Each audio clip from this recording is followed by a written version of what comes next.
السلام علیکم ورحمۃ اللہ وبرکاتہ۔ ناظرین، آپ کی خدمت میں ہم ایک ویڈیو پیش کریں گے جس میں انڈین فلمی ایکٹر نصیر الدین شاہ، اس کا یہ کہنا ہے کہ میرے پاس موسیقی کے جائز ہونے کے بہت سارے دلائل ہیں۔ وہ غلط استدلال کرتا ہے حضرت داؤد علیہ السلام کی زبان کے بارے میں کہ اللہ نے ان کو جو آواز دی تھی، جو ان کو اللہ نے خوبصورت ایک آواز دی تھی، اس سے وہ استدلال کرتے ہوئے کہتا ہے کہ موسیقی جائز ہے۔ تو آئیے وہ کلپ سنیے اور اس پر ڈاکٹر ذاکر صاحب کا بیان سنیے کہ موسیقی جائز ہے یا نہیں۔ پہلے آئیے موسیقی کی طرف۔ دلائل کا ایک انبار ہے میرے پاس موسیقی کے حق میں، لیکن میں صرف ایک دلیل دینا چاہتا ہوں جس کے بعد دوسری کوئی دلیل ہو ہی نہیں سکتی۔ آپ یہ بتائیے کہ آج تک دنیا میں پیغمبر کتنے اتارے گئے؟ جی 1,24,000۔ اور ان 1,24,000 میں سے کتابیں کتنوں پہ نازل ہوئی؟ جی صرف 4 پر۔ گویا یہ تو طے ہو گیا کہ یہ 4 باقی 1,23,996 پیغمبروں سے زیادہ برگزیدہ ہیں۔ بے شک ان 4 کو اللہ نے معجزے عطا کیے۔ حضور کا سب سے بڑا معجزہ قرآن شریف، موسیٰ کو اس قابل بنایا کہ وہ لاٹھی سے دریا کے 2 ٹکڑے کر دے، عیسیٰ کو یہ طاقت دی کہ وہ مردے کو دوبارہ زندہ کر دے، اور داؤد کو کیا دیا؟ موسیقی، ایسی سریلی آواز اور راگوں اور سازوں پر اتنا عبور کہ سر لگائیں تو پہاڑ ساتھ گانے لگے، دنیا جہان کے پرندے مدہوش ہو کے آواز کی جانب کھنچے چلے آئیں۔ زبور اٹھا کے دیکھیے، یہ تک لکھا ہے کہ کن راگوں سے اور کن سازوں پہ گا کے حضرت داؤد علیہ السلام نے خدا کی حمد و ثنا کی۔ کیا یہ ممکن ہے کہ خداوند کریم اپنی تعریف سننے کے لیے ایک حرام چیز کا انتخاب کرے اور اپنے ایک برگزیدہ پیغمبر کو حرام چیز معجزے میں دے؟ کیا یہ ممکن ہے کہ نبی کریم صلی اللہ علیہ وسلم موسیقی کو حرام بھی سمجھیں اور حضرت عائشہ رضی اللہ عنہا سے یہ بھی پوچھیں کہ برات جس قبیلے میں گئی ہے وہ انصار ہیں اور انصار موسیقی کے بہت رسیا ہوتے ہیں، کہ تم نے برات کے ساتھ کچھ گانے والیاں بھی بھیجی ہیں یا نہیں؟ کیا یہ ممکن ہے کہ وہ موسیقی کو حرام بھی سمجھیں اور ابو موسیٰ اشعری کی قرت سے خوش ہو کر اس سے یہ بھی کہیں کہ لگتا ہے تمہارے گلے میں تو داؤد کا ساز رکھ دیا گیا ہو؟ Assalamu alaikum, Mr. Zakir Naik and all people around here. My name is Bhavna Nalavde. I'm a Hindu. I have a question regarding music in the Holy Quran. Is it mentioned anywhere in the Holy Quran that listening to music, I'm not saying watching music, but listening to music is haram? And if it is so, Mr. Bismillah Khan, ایک مشہور فنکار ہیں, he has an argument with someone that listening to music is very soulful and relaxing to the soul. So if you could please defend or have an argument about this, that how is listening to music haram?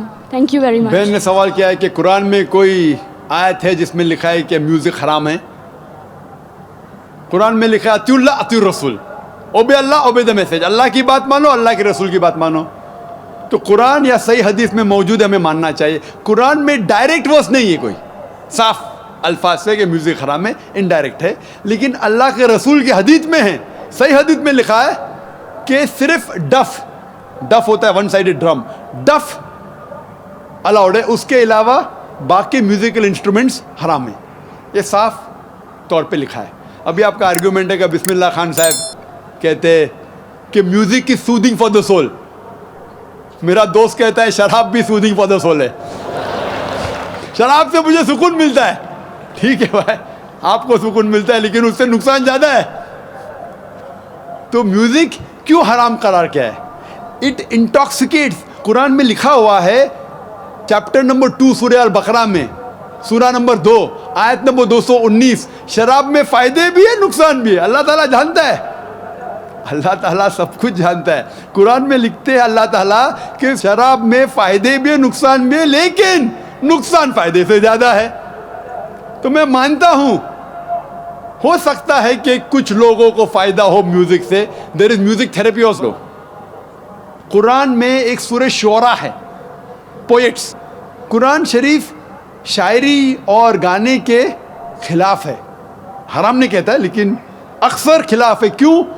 جب ہم شعر شاعری کرتے ہیں اکثر اتنی شعر شاعری کرتے ہیں کہ شرک کی طرف جاتے ہیں. میں اگر راجا کی تعریف کر رہا ہوں اتنی تعریف کرتا ہوں کہ اس کو خدا سے ملا لیتا ہوں. کچھ لوگ نعت پڑھتے محمد صلی اللہ علیہ وسلم کے بارے میں, نعت پڑھنا اچھی بات ہے, بہک جاتے اس کو اللہ سے ملا دیتے ہیں, وہ بھی حرام ہے. کہتے میں نے ایک عرب دیکھا بنا عین کا. عرب دیکھا بنا عین کا مطلب رب کو دیکھا. محمد صلی اللہ علیہ وسلم کو اللہ سے ملانا بھی حرام ہے. عیسیٰ علیہ السلام کو تو ملائے بھی حرام ہے, محمد صلی اللہ علیہ وسلم کو بھی. ہم ان سے پیار کرتے ہیں, محبت کرتے ہیں, لیکن اللہ سے نہیں ملا سکتے. اسی لیے 5 بار آذان میں ہم سنتے ہیں لا الہ الا اللہ محمد رسول اللہ. ہم عبادت کرتے صرف اللہ کی, اور محمد صلی اللہ علیہ وسلم اس کے رسول ہے, اس کے بندے ہیں, اللہ نہیں ہے.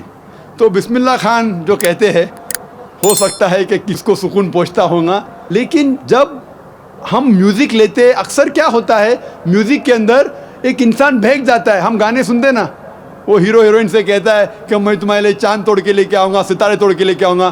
یہ ہم جانتے ہیں صحیح نہیں ہے تو بھی ہم گنگناتے. وہ کیوں میوزک ہوتی ہے؟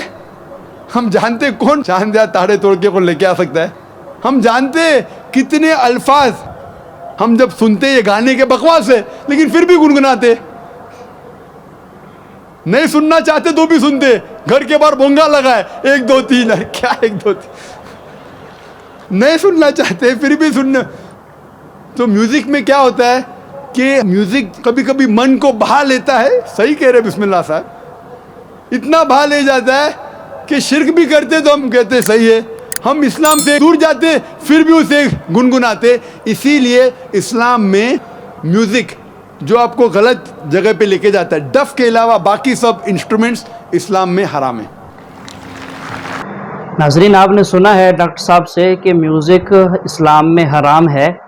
باقی رہی نصیر الدین شاہ کی وہ بات کہ حضرت داؤد علیہ السلام کو اللہ کریم نے نعوذ باللہ موسیقی عطا کی تھی.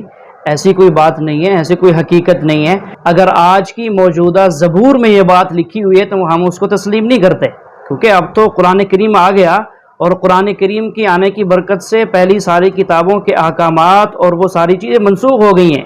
اور جو ہمیں قرآن و حدیث سے ملتا ہے وہ حضرت داؤد علیہ السلام کو اللہ کریم نے ایک ایسی خوبصورت آواز دی تھی کہ جب وہ زبور پڑھا کرتے تھے تو ان کی خوبصورت آواز کو سنتے ہوئے پرندے ہوا میں رک جایا کرتے تھے, وہ بھی سننے لگ جاتے تھے.